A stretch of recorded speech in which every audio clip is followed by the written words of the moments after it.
There's a dirty little secret about going viral that no one tells you. Sure, it feels fun at first. It's exhilarating.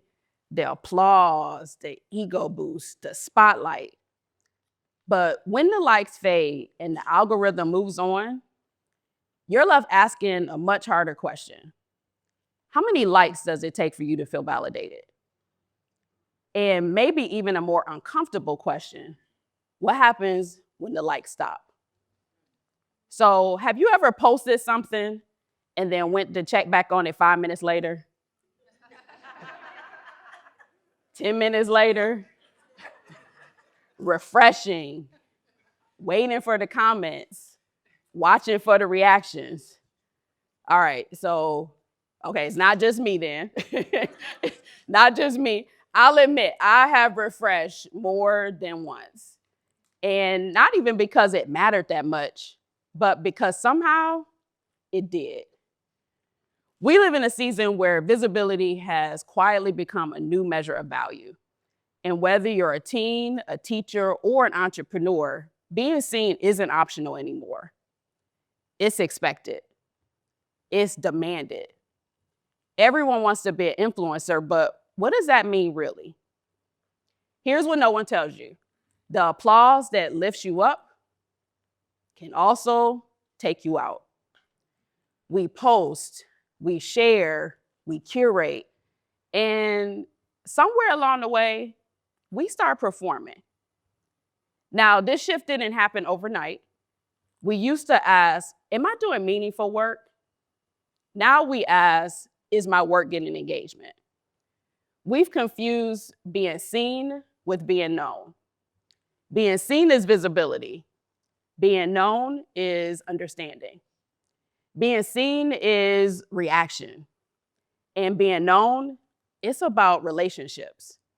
And if we're being really honest, which one are we really chasing?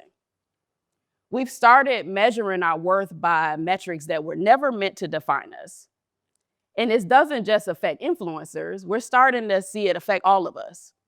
Job seekers who are polishing up their LinkedIn profiles, professionals who are building their personal brands, nonprofit leaders who are shaping their digital strategies and creating impact, and then students who are crafting their social media without even really fully knowing who they are. Visibility turned from being social into social capital, opportunities, income, access.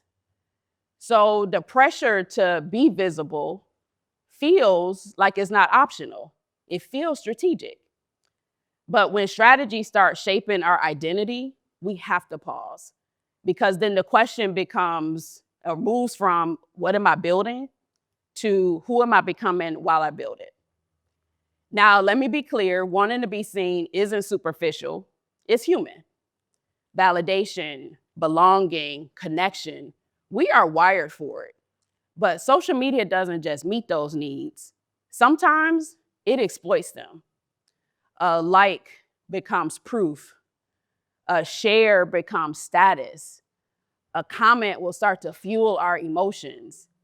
And when those numbers become your mirror, you stop looking inward for truth and you start looking outward for confirmation. And we're seeing it everywhere, across communities, across ages. People are quietly burning out under the pressure to stay visible. Take parents, for example. More and more are reporting anxiety and depression and a creeping sense of inadequacy, not just from parenting, but from performing parenthood online. Social media has turned ordinary family moments into content.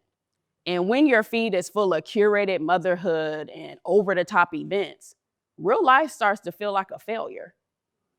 One study says that 42% of moms on social media say they feel not good enough after scrolling. And it's not just parents. A 2025 Harvard School of Research says that digital creators experience higher rates of depression and anxiety than nearly any other profession. Creators for Mental Health says that everyday users, from students to small business owners, are feeling the pressure to turn their lives into content. So this isn't about influencers anymore. It's now about identity. It's about boundaries. It's about peace.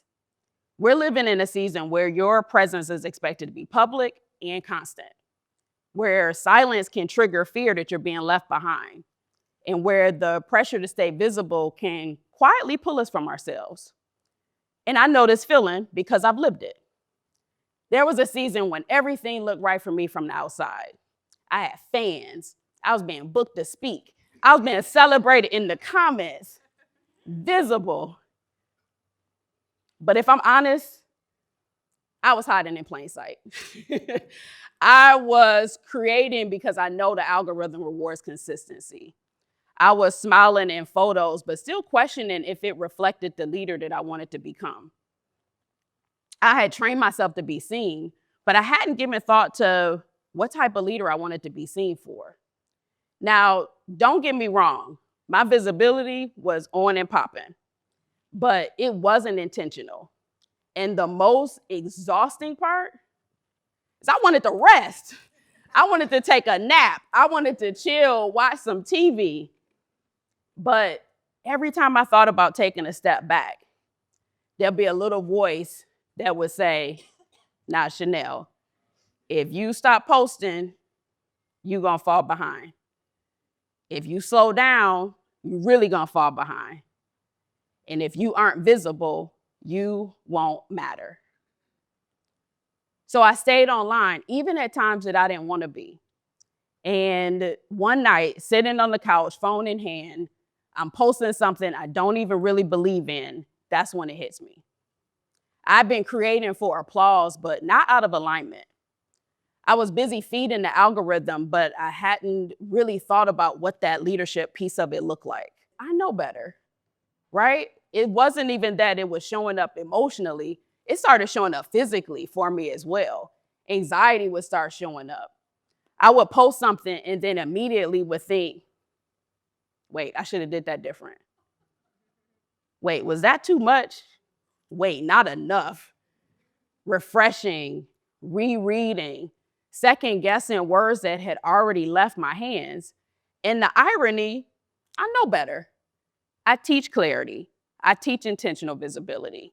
But I hadn't given myself permission to pause because pause and resting felt risky. But every time I disconnected, every time I took a moment to step back, something really surprising would happen.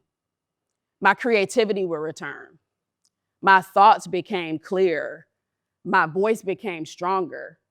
I didn't come back quieter. I came back sharper. And that's when I realized that rest doesn't erase our leadership. It refines it. Listen, posting for the algorithm will never replace posting from conviction or from your heart. Because you can be highly visible and still be hiding. And I work with women who know this feeling as well. They are brilliant, visionaries, community leaders. They've built real movements through referral, through word of mouth, through results. They walk into rooms and literally they are respected. But when they open up their phones and look at their social media, it's a little bit of a disconnect. Their followers don't match the rooms that they lead. The engagement feels quieter than what they're used to. And that disconnect causes them to stumble a little bit. They start feeling like they're being left behind, or they start shrinking. And when the numbers don't match the leader you know you are, it's easy to shrink, to hesitate, to pull back just enough to be safe. And when thoughtful leaders hesitate, the loudest voices dominate the narrative. And now it's not just a social media problem, it's a leadership problem. So maybe the real question isn't, how do I get seen? Maybe it's, what kind of presence do I want to be seen for? Let's redefine what it means to show up. Let's move from chasing approval to showing up on our own terms, because this type of visibility is grounded, is sustainable. It doesn't leave us exhausted. And it's not about chasing a viral moment.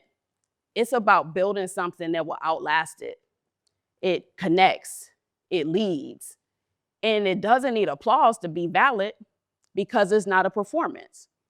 It's simply who you are. And that's not fame, that's leadership. Visibility will either fuel our ego or it'll fuel our leadership.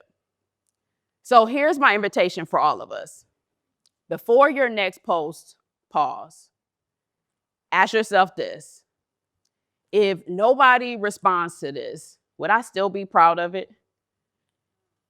If nobody makes any comments, would it still feel true? Because the world doesn't need more viral voices. It needs more grounded leaders. So I'll leave you with this. Who are you when no one's clapping? Not your brand, not your bio, not your follower count, just you. Who are you without the likes, the shares, the DMs? If your voice never goes viral, would it still matter? Because when we lead from a grounded place, when we show up not to impress, but to connect, we don't just build influence, we build trust. We create impact. We make space for all of us, not just the most visible. And when the applause fades, let your leadership be what remains. Thank you.